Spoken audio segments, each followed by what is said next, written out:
اردو کا lesson number 1 مٹی کا دیا پڑھیں گے۔ سب سے پہلے ہم اس کی ریڈنگ کرتے ہیں۔ مٹی کا دیا۔ جھٹ پٹے کے وقت گھر سے ایک مٹی کا دیا ایک بڑھیا نے سر راہ لا کے روشن کر دیا،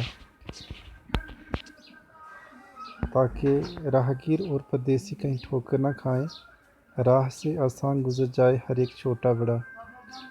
یہ دیا بہتر ہے ان جھاڑو اور فانوس سے، روشنی محلوں کے اندر ہی رہی جن کی صدا۔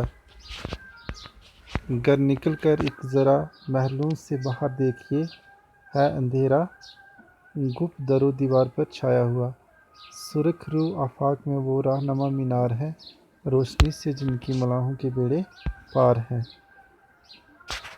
اس نظم کو جو لکھنے والے شاعر ہیں ان کا نام ہے الطاف حسین حالی۔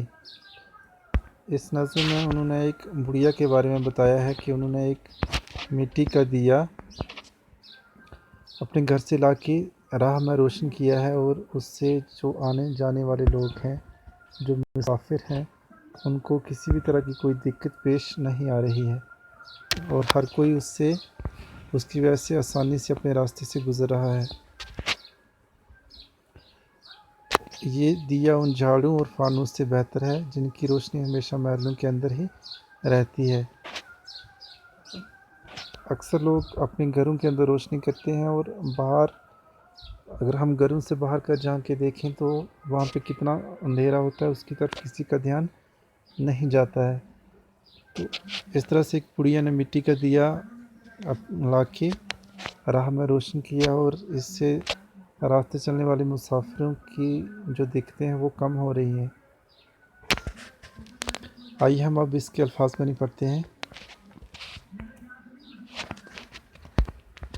الفاظ میں سب سے پہلے ہے جھٹ پٹے کے وقت، سورج ڈوبنے کے وقت یا شام کے وقت، سرے راہ راستے میں، راہگیر راستہ چلنے والا یا راہی،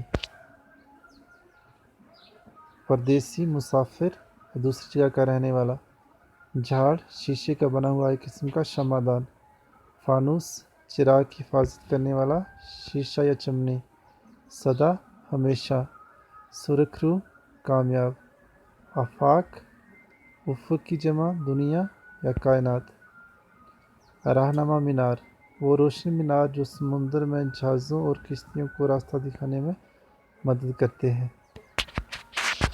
ملاح ہوتا ہے کشتی چلانے والا، بیڑے جہازوں اور کشتیوں کا قافلہ، بیڑا پار ہونا، منزل پر پہنچنا یا کامیاب ہونا۔ یہ تھے الفاظ میں نہیں، ان کو آپ نے اچھے سے لرن کرنا ہے اور اپنی نوٹ بکس پر بھی لکھنا ہے، اور لکھ کے مجھے میرے پرسنل نمبر پہ سینڈ کرنا ہے، گروپ میں سینڈ نہیں کرنا ہے۔